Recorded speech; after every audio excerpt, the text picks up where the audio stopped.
যখন গান গাহিতে বলো গর্ব আমার ভরে ওঠে বুকে, দুই আঁখি মোর করে ছলো ছলো, নিমেষ হারা চেয়ে তোমার মুখে। কঠিন কটু যা আছে মোর প্রাণে, গলিতে চায় অমৃতময় গানে। সব সাধনা আরাধনা মম, উড়িতে চায় পাখির মতো সুখে। তৃপ্ত তুমি আমার গীতর আগে, ভালো লাগে তোমার ভালো লাগে। জানি আমি এই গানেরই বলে, বসি গিয়ে তোমারই সম্মুখে। মন দিয়ে যার নাগাল নাহি পাই, গান দিয়ে সেই চরণ ছুঁয়ে যাই। সুরের ঘোরে আপনাকে যাই ভুলে, বন্ধু বলে ডাকি মোর প্রভুকে। সৌমিত্র বসু কথা শুরু করছে 92.7 বিগ এফএম এ শরণাগত অনুষ্ঠানে। প্রথমে বিশুদ্ধ সিদ্ধান্ত মতে আজকের দিনটার কথা বলবো। আজকে মঙ্গলবার 18 শ্রাবণ 1428, ইংরেজির 3রা আগস্ট 2021, তিথি আষাঢ়, কৃষ্ণপক্ষ দশমী, নক্ষত্র রোহিণী। সূর্যোদয়ের সময় ভোর 5:12 হয়ে 31 সেকেন্ড, সূর্য অস্ত যাবার সময় সন্ধে 6:13 হয়ে 1 সেকেন্ড। আজকে জন্মে বৃষ রাশি, বৈশ্য বর্ণ, মতান্তরে শূদ্র বর্ণ নরগণ। রাত্রি 1:44 গতে দেবগণ।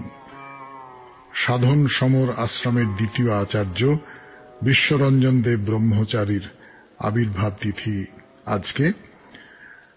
1928 খ্রিস্টাব্দে আজকের তারিখেই কলকাতা হাইকোর্টের প্রথম মুসলমান বিচারপতি সৈয়দ আমির আলী দেহত্যাগ করেন। 1937 খ্রিস্টাব্দে আজকের তারিখে জন্মগ্রহণ করেন কবি উৎপল কুমার বসু। 1886 খ্রিস্টাব্দে বিশিষ্ট হিন্দি মৈথিলি বুদ্ধিজীবী শরণগুপ্ত জন্মগ্রহণ করেন। 1982 খ্রিস্টাব্দে প্রবীণ স্বাধীনতা সংগ্রামী এবং পশ্চিমবঙ্গের প্রাক্তন রাজ্যপাল ত্রিভুবন নারায়ণ সিং বেনারসে শেষ নিঃশ্বাস ত্যাগ করেন আজকের তারিখে। আমাদের হোয়াটসঅ্যাপে চিঠি পাঠাবার নাম্বার 9831922927, চিঠির গোড়ায় SG মানে শরণাগত লিখতে হবে। আর আমাদের যে ফেসবুকটি আছে তার নাম শরণাগত সৌমিত্র, SHARANAGATA শরণাগত, SOUMITRA সৌমিত্র। প্রত্যেক সোম, বুধ এবং শুক্রবার রাত 9:30টার সময় আপনাদের সৌমিত্র বসু এই শরণাগত সৌমিত্র পাতায় উপস্থিত থাকে আপনাদের সঙ্গে কথা বলবার জন্য। তাহলে এখন একটু গান শুনবো, গানের পর আজকের অনুষ্ঠান সম্পর্কে বলবো 92.7 বিগ এফএম এ শরণাগত অনুষ্ঠানে। শরণাগত 92.7 বিগ এফএম এ আমাদের আজকের অনুষ্ঠান। প্রথমে তো পুরাণ চিরন্তন। পুরাণ চিরন্তনে অসুরেরা বুদ্ধি করে একটা ষড়যন্ত্র করেছিল, কচকে কেটে মদের সঙ্গে মিশিয়ে শুক্রাচার্যের শরীরের মধ্যে ঢুকিয়ে দিয়েছিল। শুক্রাচার্য মদ খেয়েছিলেন, তার ফলে তার দেহের মধ্যে কচ ঢুকে পড়েছে, তার ফলে কতগুলো সমস্যাও তৈরি হয়েছে। তার সমাধান কিভাবে হলো তাই নিয়ে বলবো আজকে। তারপরে প্রণমী তোমারে, স্বামীজি এবং নিবেদিতার কথা, স্বামীজির নানান ধরনের উপদেশ তার শিষ্যার প্রতি, তার শিষ্যার নানান ধরনের ভাবনা, এই সমস্ত নিয়ে কথা বলবো। তারপর হে মহাজীবন। হে মহাজীবনে গতদিন যার কথা বলেছিলাম আজকে বলবো তার নাম, এবং আজকে অন্য একজন মহাজীবনের কথা, আপনাদের চিঠিপত্রের উত্তর, এবং শেষে বাইরে দূরে আমরা এখন আছি কন্যাকুমারীতে। তাহলে একটু গান শুনবো, গানের পর শুরু করব পুরাণ চিরন্তন। শুনছেন শরণাগত। হোক জীবনের সুর বদল, সুর বদল হোক 92.7 বিগ এফএম শুনতে শুনতে। পুরাণ চিরন্তন, কচের গল্প বলছিলাম আপনাদের। কচের গল্প, দেবযানীর গল্প, শুক্রাচার্যের গল্প। যা হয়েছে এখনো পর্যন্ত দুদিক থেকে ব্যাপারটাকে দেখা যায়। অসুরেরা বুদ্ধি করে যে ষড়যন্ত্রটা করেছিল, কচ যদি শুক্রাচার্যের পেটের ভেতরে থাকে তাহলে তাকে জীবন দিলে শুক্রাচার্যের শরীর বিদীর্ণ করে সে বেরিয়ে আসবে, তাতে শুক্রাচার্যের মৃত্যু। আর শুক্রাচার্য যদি মারা যান তাহলে সঞ্জীবনী বিদ্যা চিরকালের জন্য লুপ্ত হয়ে গেল। দেবতারা কোনোদিন সে বিদ্যার সুবিধে পাবে না, অসুরেরাও আর পাবে না। সবচেয়ে বড় কথা, শুক্রাচার্য নিজে নিশ্চয় সেটা চাইবেন না। ফলে কচ ওই ঋষির পেটের ভেতরেই হজম হয়ে যাবে, এবারে আর বাছাধনকে নতুন জীবন পেতে হবে না। কিন্তু শুক্রাচার্য যে রাস্তাটা বার করলেন সেটা অসাধারণ।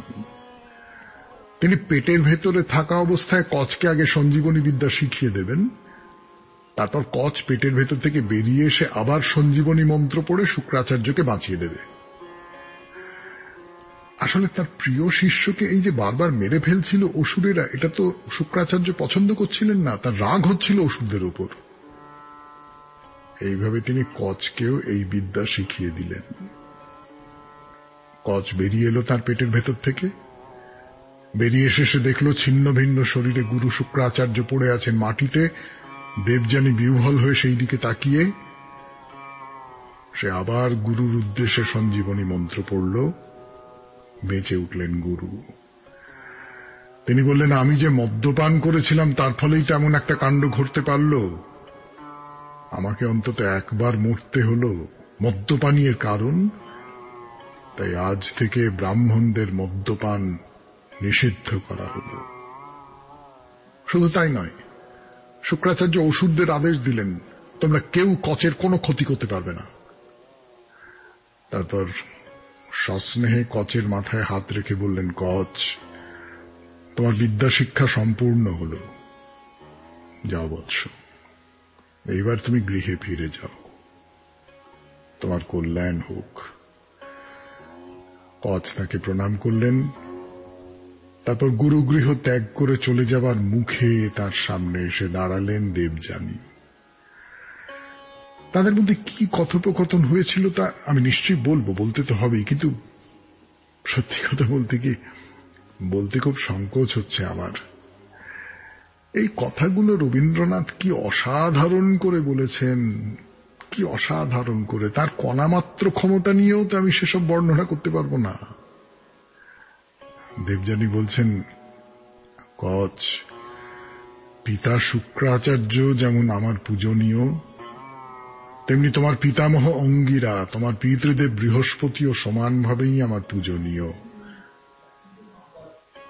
কচ, তুমি যখন ব্রত নিয়ম আর অধ্যয়নে নিজেকে ব্যাপৃত রেখেছিলে, আমি যথাসাধ্য তোমার সেবা করেছি। এই কথাগুলোর ভেতর দিয়ে যে ইঙ্গিত বেরিয়ে আসছে, সেই ইঙ্গিত দেবযানী আরো স্পষ্ট করবেন, কিন্তু আজকে নয়, সে কথা বলবো আগামীকাল। আপাতত গানের পর 92.7 বিগ এফএম এ শরণাগত অনুষ্ঠানে প্রণমিত মানে।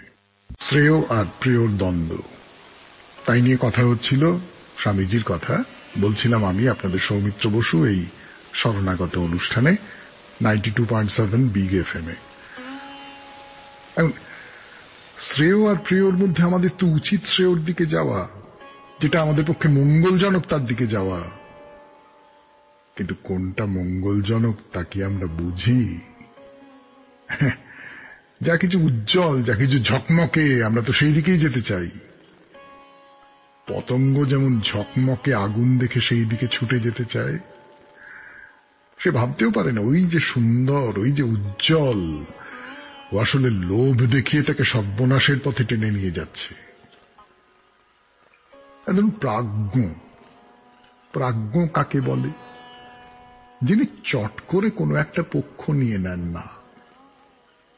এমনিতেই দেখবেন কিছু মানুষ আছেন যাদের সবাই প্রাজ্ঞ বলে মানেন, তাদের একটা বড় বৈশিষ্ট্য হলো তারা যেন পুরো ব্যাপারটার ব্যাপারে ঠিক লিপ্ত নয়। তারা ঘটনার মধ্যে ঢুকে পড়ছেন না, তাকে বাইরে থেকে দেখছেন, বিচার করছেন। বিচার করতে গেলেও তো বাইরে থেকে দেখতে হয়। এই যে কোনো কিছু থেকে নিজেকে আলাদা করে রাখা, একটা দূরত্ব তৈরি করা, সেই দূরত্ব থেকে কোনো কিছুকে দেখা, একমাত্র তাহলেই ঠিক বিচার করা যায়। কিন্তু আমরা তো তা করি না, তাই না? আমরা পক্ষ নিয়ে ফেলি, কোনো একটা দিকে নিজেকে জড়িয়ে ফেলি, একদম নিজেকে নিজের জীবনের অভিজ্ঞতাকে এই আলোচনার জায়গায় বসিয়ে দেখুন, আমরা কি তাই করি না? খেয়াল করে দেখবেন, স্বামীজি একবার অন্তর্যামীর মতো সেই কথা বলছেন যে এটা করতে গিয়ে আমরা যে সবসময় মনের সায় পাচ্ছি এমনটাও কিন্তু নয়। ধরুন আপনি তাৎক্ষণিক প্রতিক্রিয়া ঠিক করে ফেললেন, আমি এইটাই করব, এইটাই আমার করা উচিত। এবার একটু পরেই আপনার মনে হয়তো সংশয় দেখা দিল, না না না না, সত্যি যেটা করছি সেটা ঠিক করছি কি? অনেক সময় তো এরকম হয়, যা করছি তাতে মন সায় দেয় না, কিন্তু তা সত্ত্বেও সেইটাকেই আঁকড়ে ধরে থাকি। আর এইভাবেই সত্য আমাদের হাত ছাড়িয়ে দূরে সরে যায়। এই যে স্বামীজির কথা তো এগুলো, এইসব কথাগুলো নিবেদিতা বলছেন, সকলকেই বলছেন। এইটা নিয়ে তার একটা সমস্যা তৈরি হয়েছিল, সে কথা বলি আপনাদের। নিবেদিতা একটা সময় বুঝতে পারলেন তার সব কথাই আসলে স্বামীজির কথা। তার মনে হলো তিনি যেন স্বামীজির বাঁশিটি, স্বামীজি ফুঁ দিচ্ছেন আর তিনি বেজে উঠছেন, এই সুর তার নিজের নয়। এই উপলব্ধির পরে তিনি কিছুদিন কথা বলা বন্ধ রেখেছিলেন। তার কারণ লোকে তো বলবে স্বামীজির কথা চুরি করে বলছি।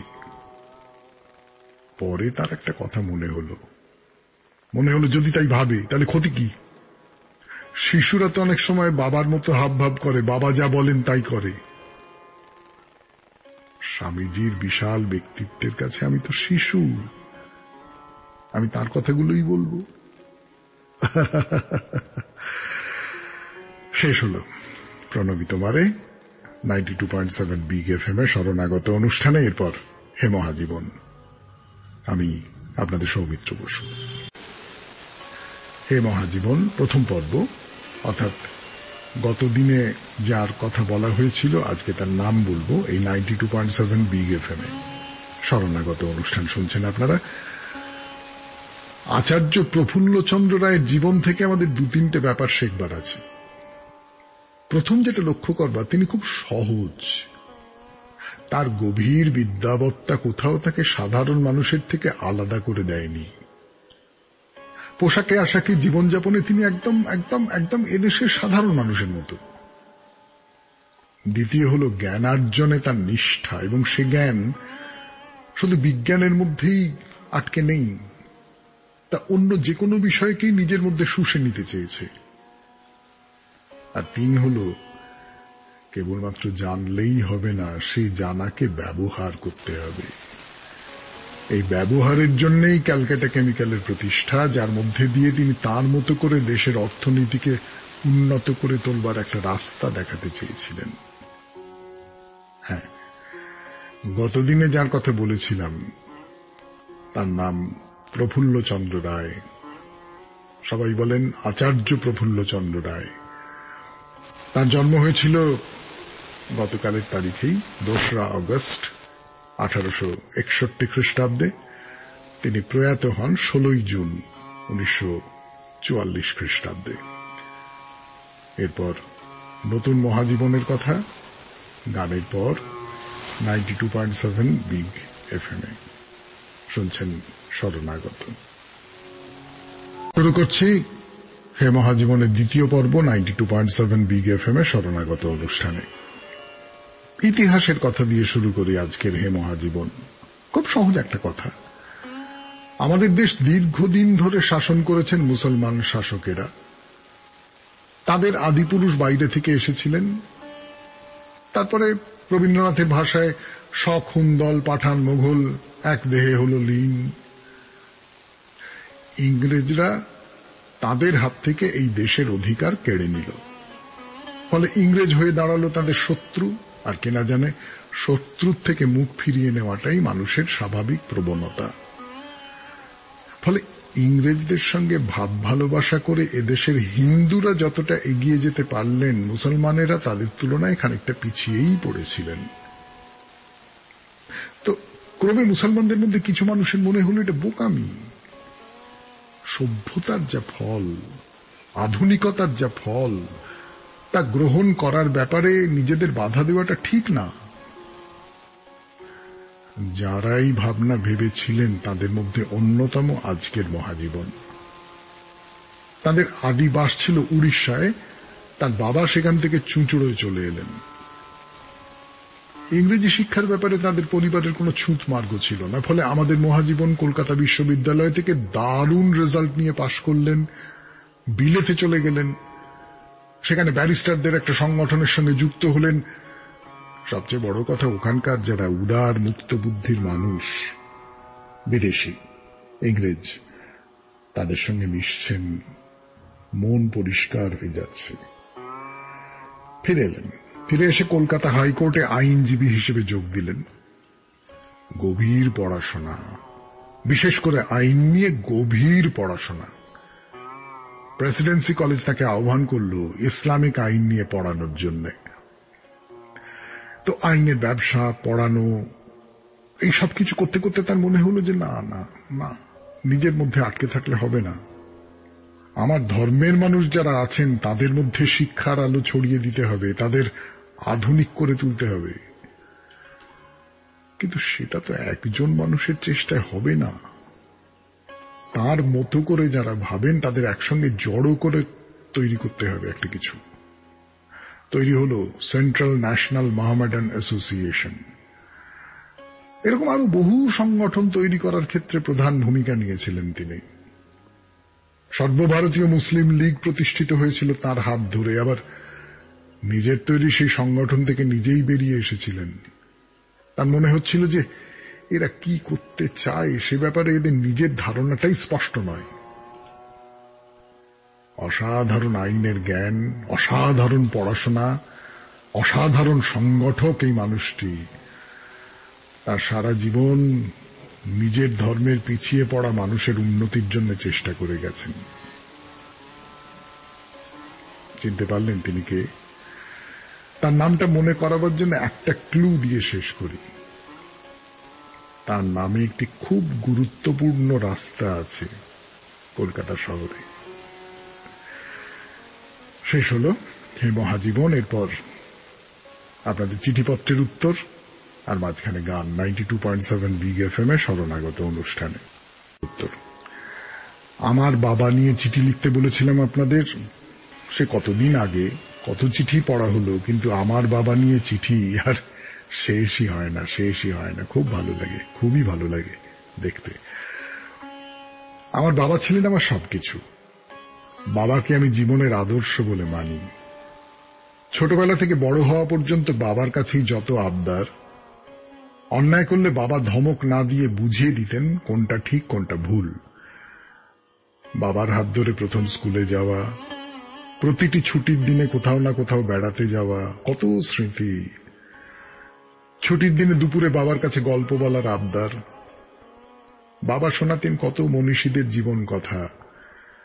বাবার কাছেই শুনেছি নেতাজি, গান্ধীজি, স্বামীজি, রামকৃষ্ণদেবের কথা। বাবার থেকেই পেয়েছি গল্পের বই পড়ার নেশা। বাবা আমাকে লাইব্রেরি থেকে বই এনে দিতেন। বাবা কোথাও বেড়াতে গেলে মা না গেলেও সঙ্গে আমি পড়াশোনায় ভালো ছিলাম বলে বাবার খুব গর্ব ছিল। বাবার থেকে আমি শিখেছি সময়ানুবর্তিতা। বাবা বলতেন কোন জায়গায় সময়ের আগে যাবে, পরে নয়। সেই উপদেশ আমি এখনো মেনে চলেছি। আজীবন বাবার কথা মেনে আমি অফিসের সময়ের আগে চলে যাবার চেষ্টা করি। বাবার কথা বলতে বসলে আমি থামতে পারি না। কত স্মৃতি বাবার সাথে। বাবা যে কোনোদিন আমাকে ছেড়ে চলে যেতে পারেন আমি ভাবতেও পারিনি।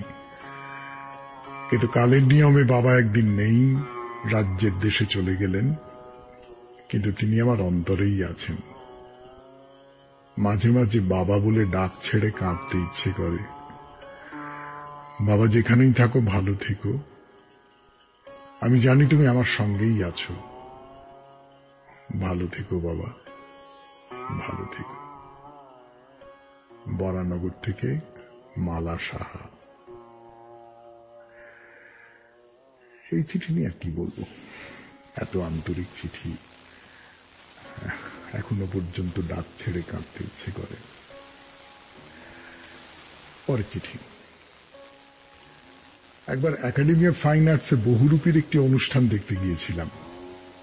এই একাডেমিতে অনুষ্ঠান দেখার ভারী এক মজা। হলটি অনাবশ্যক ছোট হওয়ায় শিল্পীদের নিঃশ্বাসও যেন দর্শক আসনে বসেই উপলব্ধি করা যায়। ওই অনুষ্ঠানে শম্ভু মিত্রকে খুবই কাছ থেকে দেখবার সৌভাগ্য হয়েছিল। প্রথমে শম্ভু মিত্রের আবৃত্তি, পরে ডাকঘর নাটক, এই ছিল অনুষ্ঠান সূচি। শম্ভু মিত্র রবীন্দ্রনাথের বেশ কয়েকটি কবিতা আবৃত্তি করে শোনালেন, নিছকই ওনার নিজস্ব মুন্সিয়ানায়, যা নেহাতি অনবদ্য। সবচেয়ে বেশি যে জিনিসটি আমায় আকৃষ্ট করেছিল, আবৃত্তি পাঠের আগে ওর সংক্ষিপ্ত স্বগতোক্তি। উপস্থিত শ্রোতাগণ, হাতের এই বইটির জন্য আপনারা আমাকে মার্জনা করবেন। রবীন্দ্রনাথের কবিতা আমি কোনোদিনই বই দেখে পড়িনি, প্রয়োজনও হয়নি। তবে এখন বয়স হয়ে গিয়েছে, স্মৃতিশক্তির ওপর তেমন ভরসা নেই, তাই বইটি সঙ্গে রাখি। যেমন প্রয়োজন হোক বা নাই হোক, বয়সকালে একটি লাঠির প্রয়োজন হয়, তেমনি। উনি একটার পর একটা কবিতা শুনিয়েছিলেন, বই না দেখেই। কিন্তু আমাকে যেটি মুগ্ধ করেছিল সেটি, কবিতা যদিও দর্শকদের দিকে চেয়েই আবৃত্তি করছিলেন, তবু কবিতার অংশ শেষ হওয়া মাত্রই পাতাটিকে না দেখেই উল্টিয়ে দিচ্ছিলেন। তার অর্থ আমি যতটা উপলব্ধি করেছিলাম, রবীন্দ্রনাথের কবিতা ওনার কণ্ঠস্থর তো বটেই, তার সাথে কবিতার লাইনগুলোর ওরিয়েন্টেশনটাও মুখস্থ। আমার বিশ্বাস রবীন্দ্রনাথের ব্যাপারে উনি একজন ইনস্টিটিউশন। সঞ্জয় দে, দমদম থেকে। এই মানুষটির সাহচর্য পেয়েছি আমি কম বয়সে, এবং তার কথা শুনিনি। তিনি বলেছিলেন যে পুরো সঞ্চয়িতাটা মুখস্থ করে ফেল, তো সেটা আর হয়ে ওঠেনি। তার ফলে খুব ঠান্ডা গলায়, ও তোমরাই সব ঠিক করে ফেলেছ, এরকম একটা কথা শুনতে হয়েছিল। সে কথা খুব মনে পড়ে। ওর অন্তত কম বয়সে পুরো সঞ্চয়িতা মুখস্থ ছিল, সেটা আমি জানি। চিঠিপত্র শেষ হলো। এরপর বাইরে দূরে 92.7 বিগ এফএম এ শরণাগত অনুষ্ঠানে গানের পর আবার সৌমিত্র বসু। প্রায় শেষ পর্যায়ে এসে পৌঁছেছি আমরা আজকের শরণাগত অনুষ্ঠানের বাইরে দূরে। গতকাল আমরা মহাত্মা গান্ধীর নামে যে মণ্ডপ, সেটা দেখে এসেছিলাম। তারপরে ভিউ টাওয়ার, সেখানে উঠে বহুদূর পর্যন্ত দেখা যায়। বিশেষ করে সূর্যোদয় এবং সূর্যাস্তের সময়টা এই ভিউ টাওয়ার থেকে সমুদ্রের বুকে সূর্য ওঠা বা সূর্য ডুবে যাওয়ার দৃশ্য দেখা মানে প্রায় স্বর্গকে নিজের চোখে দেখা, এমনটাই মনে হবে। এরপরে চলে যাই সুনামি মনুমেন্ট দেখতে। সুনামির কথা মনে আছে কি? সেই যে প্রকৃতি একটু আড়মোড়া ভেঙেছিলেন, আমাদের এতদিনের সভ্যতা একবারে দুর্মুষ করা যাকে বলে তাই হয়ে গিয়েছিল। সুনামিতে যারা মারা গিয়েছিলেন তাদের কথা মনে রেখে একটা জায়গায় খুব আধুনিক এবং ছিমছাম কিছু স্থাপত্য, ভারী চমৎকার দেখতে লাগবে আপনাদের। আর যেটা বলবার কথা, জায়গাগুলো রাখাও হয়েছে খুব পরিষ্কার পরিচ্ছন্ন করে। কিন্তু আসল জায়গায় যাওয়াটা কি হলো? আসল জায়গা মানে, এখন একটু গান শুনি, গানের পর ফিরে এসে বলবো আসল জায়গা কথাটার মানে কি। 92.7 বিগ এফএম এ শরণাগত শুনছেন। শরণাগতর একেবারে শেষ পর্যায়ে বাইরে দূরে। একটা কথা আছে না, এহ বাহ্য আগে কহ আর। এতক্ষণ ধরে আমরা তাই করছিলাম। এসব তো হলো আসল জায়গার কথা বলো না। যেসব জায়গাগুলো এর মধ্যে দেখানো হলো তাদের মধ্যে বিবেকানন্দ রকের কথা তো অবশ্যই পড়বে না। কন্যাকুমারীতে যারা আসেন, বিশেষ করে বাঙালি, তাদের মধ্যে একটা বড় অংশ আসেন বিবেকানন্দ রক দেখতে এবং দেখে বাঙালি হিসেবে গর্ব অনুভব করতে। যাই হোক, সে সব কিছুর পরে আমরা এইবারে আসব যার নামে এই জায়গাটার নাম, সেই কুমারী আম্মানের মন্দিরে। দর্শন তো হবে, তার আগে একটা কথা বলে নিতে চাই। এতক্ষণ পর্যন্ত যা কিছু দেখেছেন, এই সব কিছুর পাশে পাশে ছিল সমুদ্র। প্রায় অভ্যেসই হয়ে গিয়েছিল এই কথা ভাবা যে কন্যাকুমারীতে যেখানেই যাব সেখানেই এই 3 সমুদ্রের বিশালতা আমাদের সঙ্গে সঙ্গে থাকবে। কিন্তু না, এখন আমরা ঢুকে পড়েছি এখানকার বাজারে। বাজার যেমন হয়, ছোট বড় সব দোকানপাট, ভিড়, তার মধ্যে একটা জায়গায় এসে আপনাকে থমকে দাঁড়িয়ে পড়তে হবে। ওই দেখুন, একটা সরু গলিতে ঢোকবার মুখে সাইনবোর্ডে লেখা রয়েছে ওয়ে টু কন্যাকুমারী টেম্পল। ঢুকে পড়ুন। সরু রাস্তা, দুপাশে ফুলের দোকান। পুজো দিতে গেলে ফুল লাগবে তো। আর এই কথাও আপনারা জানেন যে দক্ষিণ ভারতীয়রা খুব ফুল ভালোবাসেন, বিশেষ করে মেয়েরা। রংচঙে শাড়ি, মাথায় নানা রঙের ফুল। দেখলে মনে হয় না ভেতর থেকে খুশি একেবারে উপচে পড়ছে। তাই এসে পড়লাম এই কন্যাকুমারী মন্দির, বা এখানকার ভাষায় যাকে বলে আম্মান মন্দিরের সামনে। সামনেই কতগুলো স্টল রয়েছে, সেখানে আপনার সঙ্গে যা কিছু চামড়ার জিনিস আছে সব জমা রাখতে হবে, জুতো, ব্যাগ ইত্যাদি। সেই সঙ্গে জমা রাখতে হবে ফোন বা ক্যামেরা। না, এই পর্যন্ত ঠিক আছে, এমন নিয়ম তো অনেক মন্দিরেই আছে, কিন্তু আর একটা মুশকিলের নিয়ম আছে। ছেলেরা কেউ জামা পরে ভেতরে ঢুকতে পারবে না, জামা খুলে খালি গায়ে ঢুকতে হবে। জামা রাখা থাকবে স্টলে। বেশ, যেখানকার যা নিয়ম। বিশাল উঁচু চৌকো মতো তোরণ, ঠিক মন্দিরের তোরণ বলে মনে হয় না, কিন্তু নীল রঙের। তার উপরে 3টে অর্ধবৃত্তাকার মণ্ডপ, দুপাশের 2টি ঘন নীল, মাঝেরটা সবুজ।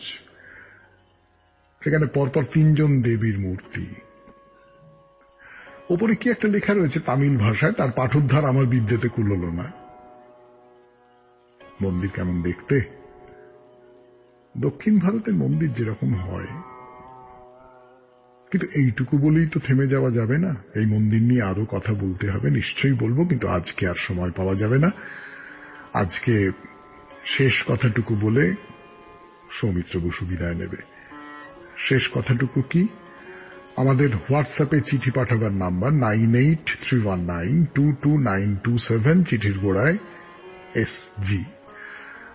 আর আমাদের ফেসবুকের নাম শরণাগত সৌমিত্র, SHARANAGATA শরণাগত, SOUMITRA সৌমিত্র। তাহলে ভালো থাকবেন, খুব ভালো থাকবেন, সাবধানে থাকবেন। কোভিড বাড়ছে, খেয়াল রাখবেন, অন্যকেও ভালো রাখবেন। আমরা